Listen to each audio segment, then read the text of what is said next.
Hello everyone, and welcome to the 24th in our ongoing series of lectures on Middle Egyptian and hieroglyphics.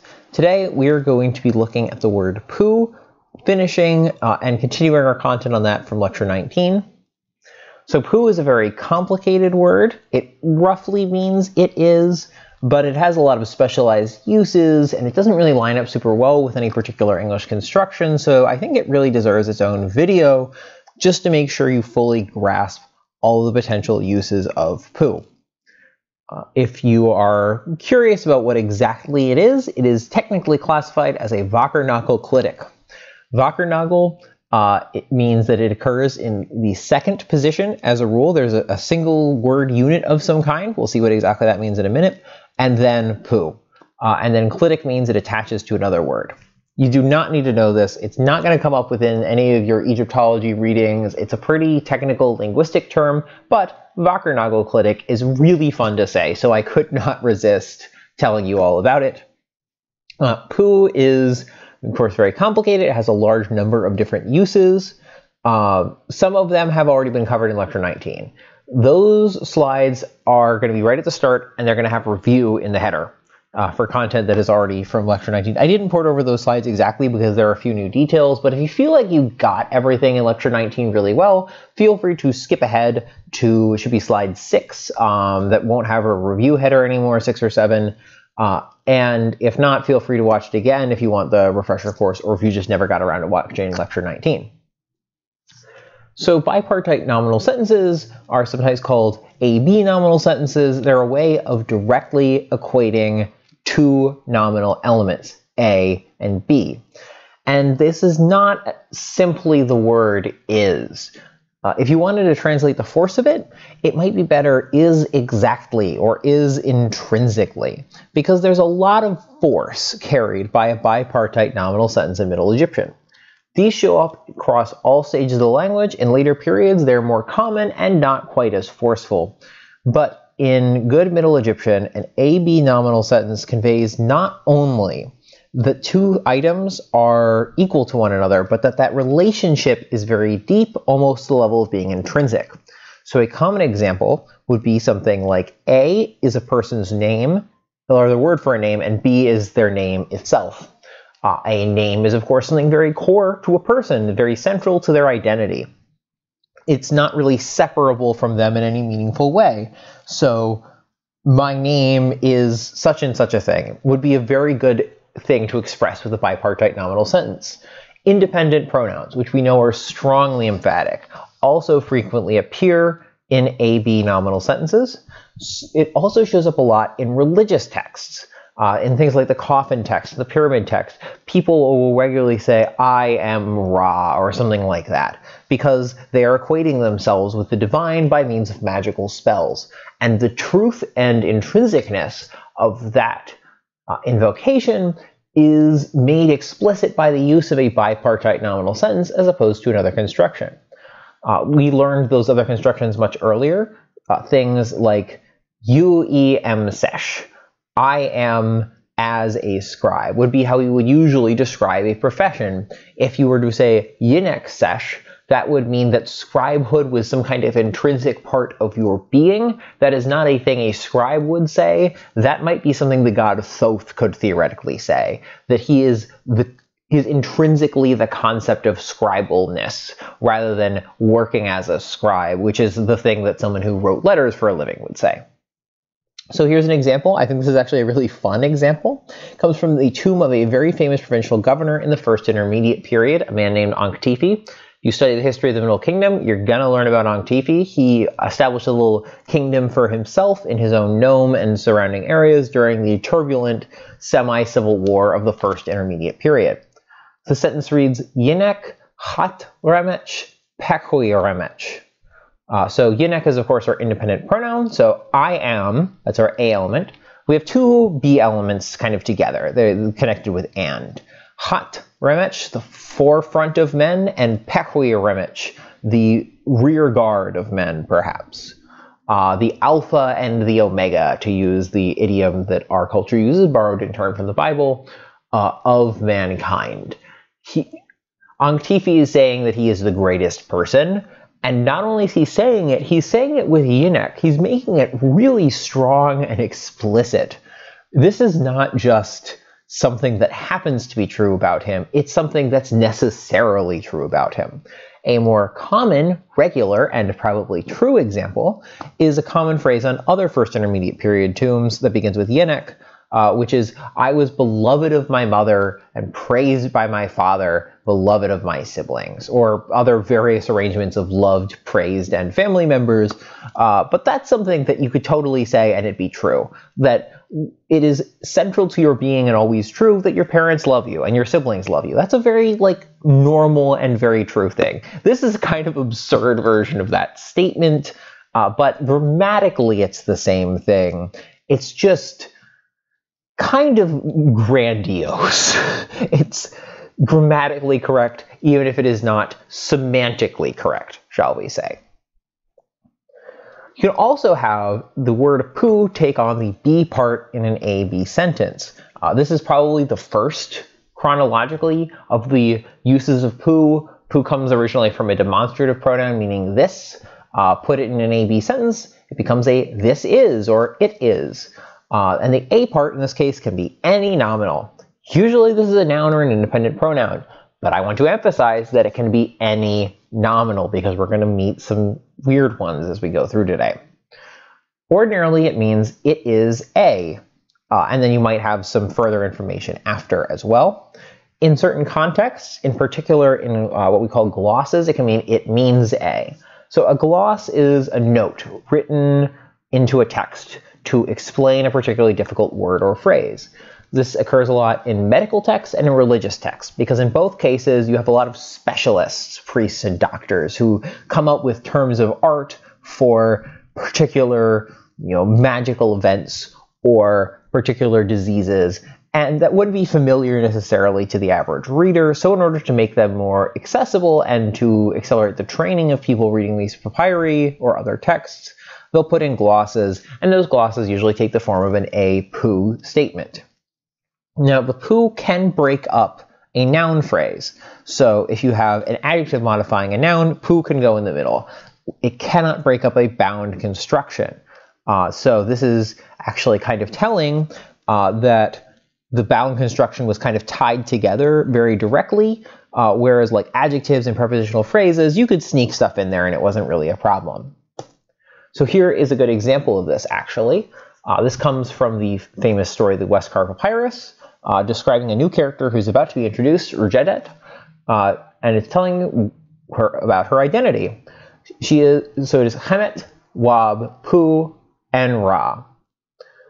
Chemet Wab is the wife of a Wab priest. Pu, she is, and Ra, of Ra. But it is not that she is of Ra. Rather, the A part is this whole noun phrase, the wife of the priest of Ra. But Pu goes in right after the first unbreakable noun element, the wife of a priest.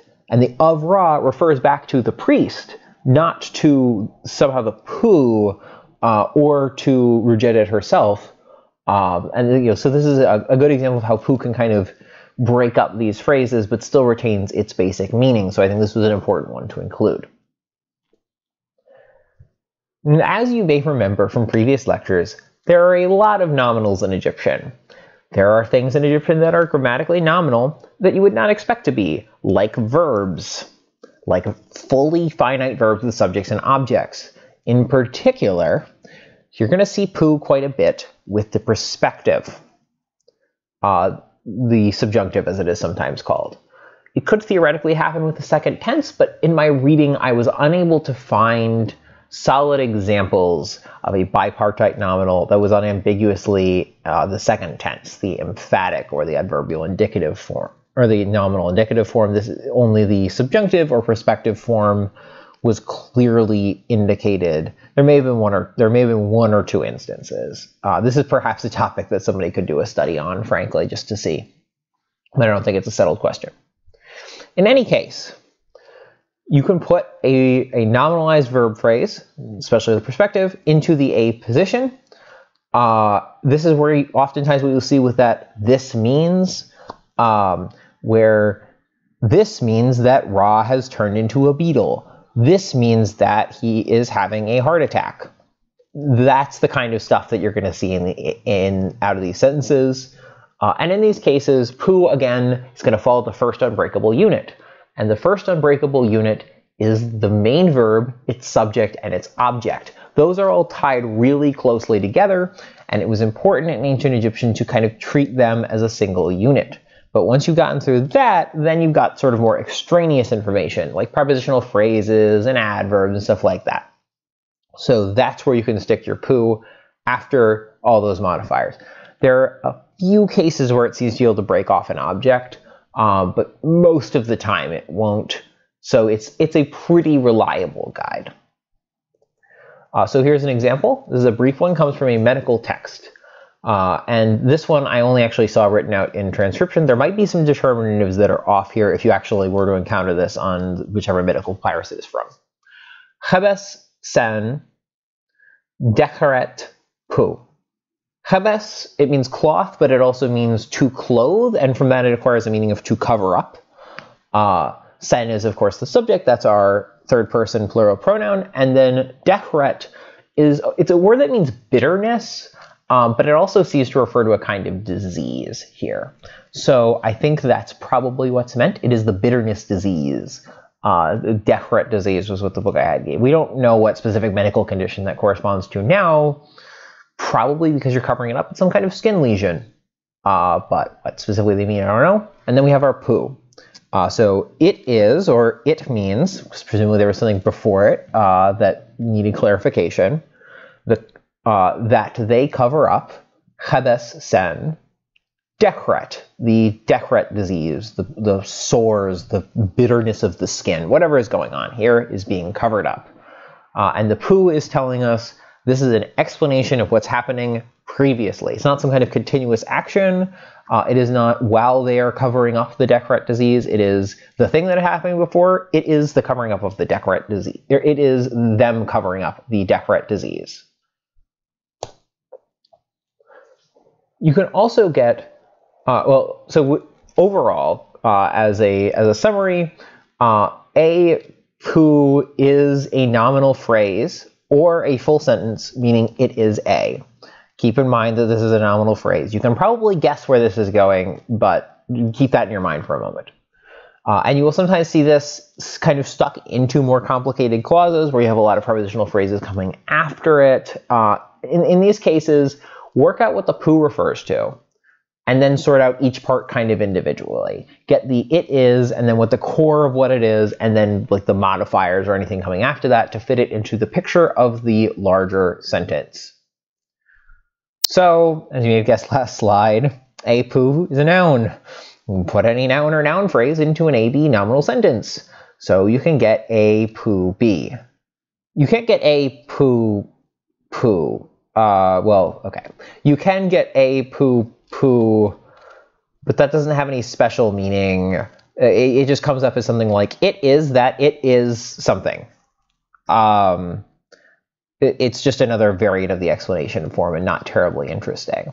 A pu be is a special case and is very common, shows up a lot. It is another means of equating two noun phrases. A pu be means B is a or B is an a or something like that. It's going to show up all of the time because, in no small part, because at least as I understand it textually, and it is possible here that I'm incorrect because we are now veering into some serious interpretational territory. And if you are learning this from a respected professor of Egyptology who disagrees with me, trust their opinion over mine. But all that being said, it has always struck me when I have read these that this is a little less intrinsic or forceful. Like, it seems like you have more wiggle room with an a pu be sentence. I have not studied this enough to say how big that wiggle room is, but it does not seem to be as restrictive as the pretty tight uses of the AB nominal sentence. And the other weird thing is, again, this flips the order. B is an A, not the other way around in translation. So be sure to follow that pretty strictly. So Yeah, here is an example. This one comes from, if memory serves, it comes from the Lebensmüde, the man who is tired of life, which is a very interesting story. Perhaps one day I will just translate the whole thing for you here, because it's not grammatically very difficult, and it's super interesting just from a literary perspective. But he's talking about the man who's speaking, the contention of the man and his ba is the other name for it. That's what it is. He's talking about his struggle with his desire for death. And he says here, demi pu yemenet. Yemenet is the west, the land of the dead, although it can also literally mean the direction, but here it is the necropolis, the land of the dead. And then demi is a place, it's a harbor. The west is a harbor. It is a place of refuge. And again, you have to say the west is a harbor, not a harbor is the west. First of all, that kind of conveys a different meaning, right? That one is that this specific place is a harbor, metaphorically, is a safekeeping, and the other one is that there's a harbor on the other side. Doesn't really work as well. But this is, I don't know that you could do this as an AB nominal, but you certainly can in an A pu B, where you can make this metaphor effectively, because it's not literally the case that the necropolis is a place where boats are received. What's going on is he is likening death to a place of respite and rest after a journey.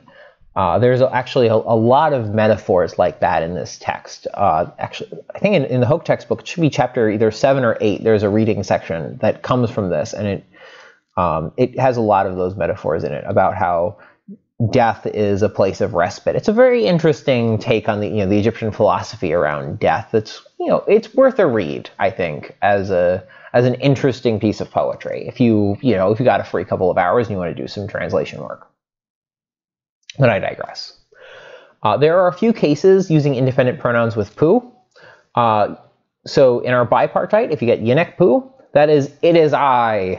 It is, you are entering the room triumphantly. It is I who has conquered the Nubians. Like, that is the force of yinek pu. Yinek pu su, a little less strong. I am he. That might be your answer to the question, who is it who has done this? And then you say, yinek pu su. Or, if any of you have seen Star Wars Episode 4, there's the famous thing where Luke asks if Ben Kenobi knows Obi-Wan Kenobi, and Ben goes, of course I know him. He's me. That would be, yinek pu su. I am he. He is me. Yinek pu, and then a sentence. This is a weird one. The sense is like, it is for me that. It so happens that. But you don't actually have to translate that, because in English we wouldn't use it. It's usually used when someone's answering a question, explaining what they're doing. And you can just kind of ignore it. Or you can say, it so happens that I am doing this. But it's not really that necessary. But something to keep in mind, so when you see it and go, oh, this is a guy explaining what he's doing. Or, oh, this is a guy explaining what's going on. That's fine. Presumably, this developed from that earlier use, or that relatively frequent use, like glosses and explanations of pu to clarify meaning. That's my little linguistic guess about what it could be originating from. There's one other very important use of pu. This is going to come up all the time if you read narrative text. You read like the Westcar Papyrus. This is all over the place. So make sure you understand this one, because it's a little weird. It is a very particular construction. You have the infinitive. Usually the infinitive of a verb of motion. Not always, but usually. Then you get pu. That's your AB for your AB nominal sentence with pu. It is a, and then whatever the infinitive is. So usually you'll get shemet. It is a going, or peret. It is a coming. And then year n, and then a subject. So year in F form. And the year in F is a relative past. That he made. So shemet pu iranaf, it's correctly translated literally, is it was a going that he made, or a going that he did. That's weird to an English speaker's ear. That doesn't make any sense. What's actually going on is that this is a slightly flowery past tense form. There isn't an exact English equivalent, but in English we like to do this as well. Stories consist of past tense after past tense after past tense, and sometimes, especially to signify breaks in the action, changes of time, things like that, we like to vary up what forms we use. Then it happened that he did this. Or then some time passed, and then this. This is kind of the Egyptian equivalent. It's another narrative past form, like the Sejem Yinef, like the Aha and Sejem Enef. It's just another way to expand the literary vocabulary of the Egyptians. What makes this one particularly useful with verbs of motion is that it doesn't use a Sejem Enef form for the main verb. It uses an infinitive. Because, of course, verbs of motion don't have a Sejem Enef form in non-emphatic sentences. They just have a regular, or they just have the regular Sejem F, but not a Sejem Enef. So using the infinitive prevents the slightly awkward and probably slightly passive use of the stative as the past tense that comes up a lot. Instead, you can have this construction, still make it feel like a Sejem Enef without breaking the rule that the verbs of motion don't actually have them. So it comes up a lot. It comes up all the time so in the Westcar Papyrus in particular, whenever there's a scene change, like the gods all get together and then they go over to help out with a birth, right? So that it was a going that they made to the house of Rujedet to help her give birth. And then they do a bunch of stuff, and then there's another Sejem Pu, or Shemet Pu Yerenef, because they're going somewhere else. And not infrequently, there's going to be some circumstantial clauses following it. Sejem NF1 specifically saying what had happened prior to them doing it. So there's one in our example. This comes near the end of the Westcar Papyrus. Peret Pu Yer En Nen Netero Semes En Sen Rujedet Pa Herdu 3. So first we get our particular form here. Peret Pu Yer En. So it was a going that, and then our subject is Nen Netero. These gods made or did. So these gods came. Semes En Sen. After, because that's the meaning of our Sejem NF circumstantial, after they, so Messi is to give birth, Semes is the S causative of it, and it means like to cause to give birth, or to help to give birth might be better. It's, an exact translation is a bit tough, but after they had helped to help the birthing, something like that, helped Rujedet give birth, Pa Herdu 3, to these 3 children. Slightly wonky, trying to get the English there just because of the nature of the word birth as a verb.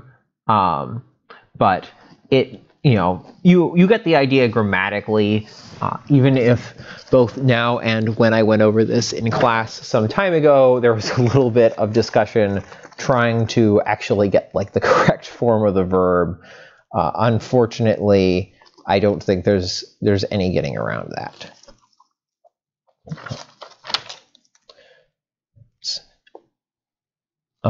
There is actually one character missing on that. I did want to check. I had there should be an M. There should be a prepositional phrase M Pa Herdu 3, which I missed when I was writing this up. It's not a big enough error I think to justify redoing it.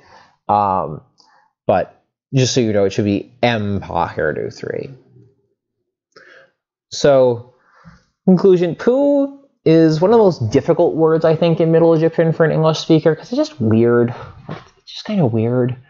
But it's also one of the most important. And you need to make sure you understand all the subtleties of the uses. In particular, its use in narrative past forms and bi and tripartite nominal sentences. You'll see them a lot. And you don't want them to trip you up. So after this, we're going to do example sentences from chapters 11, 12, and 13 as our next video.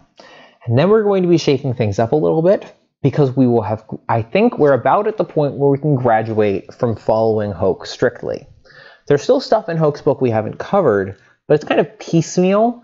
And they're a little more intricate topics, ones that Hoke I don't think actually does justice to fully, simply because of the nature of the grammar. So the things like negations I think deserve a fuller study, or questions. So we're going to start getting videos that are really in-depth overviews of these particular topics, rather than the chapter by chapter piecemeal bits that Hoke gives us. So we have that to look forward to. Before we do that, I do want to go over example sentences so we can see all the various verb forms we've been learning in action. So thank you, and let me know in the comments if you have any questions.